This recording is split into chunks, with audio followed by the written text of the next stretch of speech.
They were on the top of this ridge mopping up, and they heard a noise. And they said they looked up, and there was a monkey man, is what they said, that was in the tree. And as soon as they saw it, it jumped down and it ran off on two legs.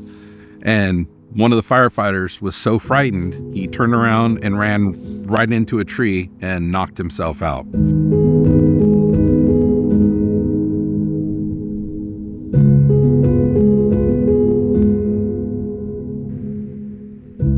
Bigfooting and the whole interest in Bigfoot, that started out when I was probably about 6 or 7 years old, growing up in Redding, California. And so we had friends that lived up in Trinity County and had a resort there. And so we'd gone up to visit. And of course, you start hearing all these stories. And so my earliest recollection of being interested in Bigfooting would have been probably in the mid 70s, early 70s, something like that. The idea that there was this mysterious large creature out in the woods was just really interesting to me. And so I'd always kind of been interested in it. I had actually had the early John Green books when I was growing up. And it wasn't until I got into the Facebook and the internet and started to see that there were, an actual group of people that were out there that were interested in this. And so I ended up getting involved with the Bay Area Bigfoot group with Tom Yamarone and some folks. And I was living kind of up near Chico, California at the time, and ended up getting in with that group to from where I was living to where the meetings were. I think they were like every week or every once a month. I can't remember. But anyways, so it was a 3-hour drive down and a 3-hour drive back that I was doing just because I was very interested in it. And so it was the idea that, there's always this trade-off. So there's either, okay, I have the money to do things and I don't have the time, or I have the time to do things, but I don't have the money. And so with my fire career, things were going well. Suddenly the two were starting to meet and I was starting to have more time. So I was a firefighter for 31 years and I worked for 3 different federal agencies. I worked for the U.S. Forest Service. I worked for the U.S. Fish and Wildlife Service. And I ended my career as a state aviation manager with the Bureau of Land Management. So I did 31 years. Fantastic. Loved it. It was just the greatest career, greatest times of my life were spent doing a lot of firefighting. But now I'm retired and my wife and I, we live in our fifth wheel full time, so we get to travel full time. And so now I get to do more bigfooting and more, and when I talk about bigfooting, to me, I look at bigfooting kind of like fishing. If you only have fun, if you catch fish, you should probably find another hobby. So the same thing. And for me, it's an opportunity. It gives me an excuse to go out and camp and be out in the wild and hike, and I meet amazing people, and I get to see, made all kinds of friends that I just cherish that are in this Bigfoot community, if I can use my finger quotes for the word community. But yeah, so now here I am coming up on my 4th year of retirement, trying and do some, a little bit of Bigfooting with different people and different groups throughout the year. And so, yeah, so here I am. I think that as a wildland firefighter, you are just by default an outdoors person. And so wildland fire people typically got into the job because they enjoyed being outside. They enjoyed the rigors of firefighting and going out and seeing different places. And so with the Bigfooting part, I think that the way that they intersect in that way is just, it's almost kind of it's an intersection of two passions, I guess, in a way. I guess the other thing is that people that are in wildfire, because they are out in the woods, oftentimes it's not always just fighting fire. You're doing project work. You're going out and scouting units, and you're going out to do all these different things, whether you're a firefighter or recreation or a biologist. I think that the idea is that, I always tell people you have 100% better chance of having some sort of an encounter if you're in the woods. And so these people are in the woods all the time. So there's a kind of intersection there too with firefighting and Bigfooting. So I can't count myself as a knower as much as a a high functioning believer, I guess what I would term it. And I think that the things that have put me over the edge is just the people that I've been able to meet that have become close friends who have had encounters. I know these people to be of high integrity, that are no reason to lie, those types of things. I have a cousin who's had an experience, and she is a believer, or a knower, I'm sorry. So I think just the combination of befriending and not just, becoming Facebook friends with these people, but really getting to know people, and their character and the kind of people they are. I think that has probably definitely pushed me to believe that, these things are real. There's no ifs, ands, or buts. I believe that they are real. Now, do I want to have my own encounter? I always tell people that I think I do, because it's definitely, if talking to these people, it's a life-changing experience, because now you've actually seen something that the world says doesn't exist, which can be, we were talking about PTSD. There are those that have these post-traumatic stress incidents from having the encounter. So I think I want to have an encounter. Selfishly, for me, I've often told people I would like to be able to see something, because selfishly, I want to see. I'm not worried about proving it to anybody else, but that's kind of where I'm at. I was up in Washington, this is several years ago, when I was with Kirk Brandenburg, and luckily Kirk, whenever we go out, and this was a group of people, so there's 3 different camps set up, and we had begun getting ready to walk into a particular camp where some people were. And so typically the protocol is you give a call on the radio and say, hey, this is Kipp and Kirk, we're getting ready to come in. And they said, don't come in. We've got things happening right now. We're not sure, but don't come in. Okay. So Kirk and I kind of come up with a game plan. Well, let's just walk up the road just a little ways, walk towards what they call Camp 7, which is probably about a half a mile. Anyways, we decide to walk up the road. It's about 1:00 in the morning. Pretty much it's dead quiet. And he always carried, which I do now, always carries a recorder on the back of his headlamp. So he's always recording. And probably just a few minutes past that, and at the time I'm therming, he's got we've got both of our things out. And all of a sudden we hear this call, and I can kind of imitate it. It was like, oh, Yowie. And I stopped. I looked at him, and he said, that was not an owl. So, but it was interesting. We ended up, I think Kirk sent the recording, I think, to David Ellis from the Olympic Project to have it looked at. And anyways, it was really, is what Bart Contino would call, he would say, it's not damning evidence, it's very compelling evidence. And it was very compelling because where it was at, where we were, the people that were there, it was not an owl. And it was just an incredibly odd, sing-songy, wasn't a coyote. So I guess what I would say is, I'm not saying it was a Bigfoot, but I'm not saying it wasn't. So, and I think that going into, and I use the word research with my finger quotes, truly what is research versus just going out and investigating, I guess. But, it's a matter of Occam's razor. And that's kind of what I like to look at. I'm going to try and figure out exactly what it isn't before I try and figure out what it is. And it's, typically it's usually the most logical explanation.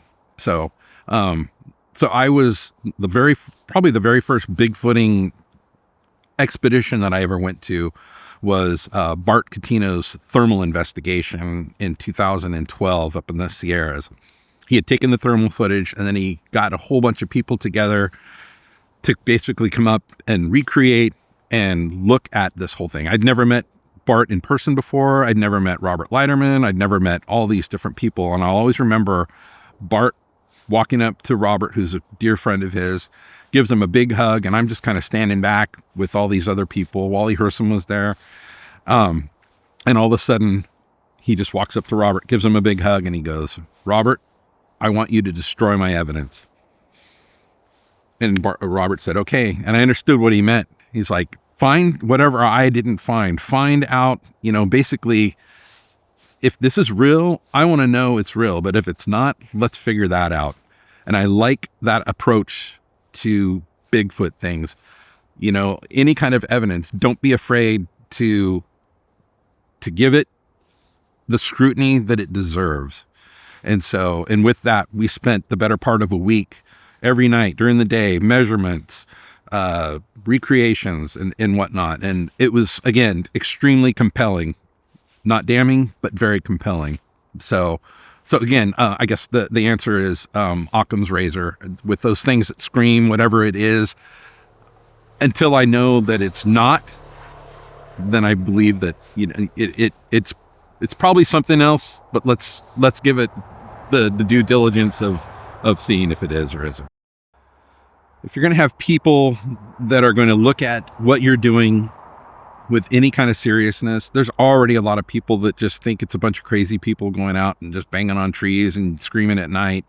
I think that if you're going to have any kind of relevancy to any kind of thing that you're doing, you need to just basically, as Bart would say, destroy the evidence. Find out if it is something else. I think that we owe it to ourselves as researchers or enthusiasts to give it its due diligence. That's kind of what I think. 7 days worth of looking at where people were sitting because a lot of times, I don't know if you've seen the Sierra thermal footage before, but people who've never been there before will say, "Oh, it was just those guys standing around the campfire. Oh, it was." I can tell you this by going there and seeing where the camera angle was for the thermal imager, where people were sitting, the height demonstration, the distance, trying to recreate a lot of the different parts of that. I think that we reinforced a lot of what Bart was trying to say is what he saw. And so I wouldn't say it was the evidence was destroyed. The evidence was picked through and scrutinized to a very high level without anybody really being a scientist or anything like that. But, we had Robert Leiderman, who was a retired state parks ranger. So he has an investigation experience. And so, we had a lot of that going for us, and just a lot of people that were really willing to put a lot of time and energy and effort into, again, trying to poke holes. Hey, was this somebody that was up here? Were there two people that were naked up in the middle of the Sierras that are about 7 feet tall running around? I don't know, but it was really well done. I was proud to be a part of that. And again, there's always that outside set of eyes that sees something that maybe somebody doesn't see. Or it's just always, we have that, everybody has that inherent bias. And if you can step back from that inherent bias and have somebody that's coming out from the outside looking in that can see things that maybe you're not seeing because of that inherent bias, I think it's always a super positive thing. And by putting myself out there and letting people know that I'm one of those people that's interested, it's kind of opened things up. And I've had people come up to me and say, "Hey, by the way, I had this thing happen to me," or "I know of somebody where this happened." And so, in particular, a good friend of mine said that he was on a fire on a national forest in Northern California, and he was an EMT on the crew. And so he was called to the top of the fire for a medical aid. So he gets up there on the top of the fire, and there were some firefighters from the Southwest that were working up on top of the fire. And one of them had become unconscious for a little while, and was just coming to when he got up there. So he asked what had happened. He said they were working on the top of the fire. They were on the top of this ridge, mopping up, and they heard a noise. And they said they looked up, and there was a monkey man, is what they said, that was in the tree. And as soon as they saw it, it jumped down and it ran off on two legs. And one of the firefighters was so frightened, he turned around and ran right into a tree and knocked himself out. And that's why he was up there on this medical aid treating this person that had this. And there were three of them up there. So they all saw the monkey man jump out of the tree and run off. So I often tell people, because I get that question, like, well, you worked for the federal government for 31 years. And, what is the government lying to us? And I don't mean any disrespect to my federal agencies, but my experience has been the federal government has a hard time getting out of its own way sometimes. It's hard for me to believe that there's some sort of conspiracy. That's just my take. I was on a fire down on the Inyo National Forest, and I was doing liaison work. And of course, at the time, I was with one of the biologists, and I said, hey, I'm into this thing. And, oh, really? Oh, that's interesting. Well, like 6 months later, I get a phone call, and it's from a biologist down south. And they said, hey, I was told by so-and-so that you're the Bigfoot guy. I said, oh, well, yeah. So, well, we had somebody that came in and had a report and a sighting, and would you be interested in talking to him? And I said, absolutely. And so he's actually interviewed by somebody else, because I knew somebody in the Bigfooting world that could interview this person because they lived closer to them. But basically his story was he was a retired law enforcement officer up in the Golden Trout Wilderness up in the Southern Sierras, and had gotten up to relieve himself in the middle of the night. And then all of a sudden, boulder strewn, very hard walking. And he said that in the moonlight, he watched this thing. He said it didn't look like this massive patty wide. He said it reminded him of a NBA basketball player. He said that it almost just glided down the hill. And he, of course, couldn't believe what he was seeing. But the reason he said that he reported it to the Forest Service was that he felt like it was a privilege or an honor to have this encounter. And he said if these things were real, he just wants to make sure he hopes that they're protected. I thought that was kind of interesting. So I guess to circle back, I don't know of anything from the federal government side where there's an NDA. I'm not saying that it wouldn't happen, depending on where you're at. It could be a forest practice or a district practice, but this particular forest that I was working with obviously didn't, because they made the call to me and said, hey, by the way, heard you're the Bigfoot dude. Yep, I'm that guy. I very rarely have found animals that have been burned. I've seen them. Oftentimes they're small mammals like squirrels or raccoons. Occasionally there's probably sick and injured animals that can't get out of a fire's way. But I think that people in general have this idea that a wildfire is constant. It's just this, the trees are all on fire and it's just chugging through the forest, which there are those fires when they burn aggressive like that, and they can be very, very spectacular, I guess is what you can say. A lot of these large fires, like the most recent one, it was there was a fire outside of Chico. It was almost one of the largest fires in California. You have to realize that if it's a 100,000 acre fire, it's not 100,000 acres of just completely burned and charred and dead trees. A lot of times the fire will back down a hill, or it'll, back through an area, and it's almost like nature's whisk broom. And so if you could envision a fire being like that, there are aggressive and spectacular and impressive times when they make runs, certainly, but a lot of times the fire is just backing through the forest, or And when I used to do prescribed burning for the Fish and Wildlife Service, when we would burn wetlands, for instance, we would often leave a way out for the wildlife.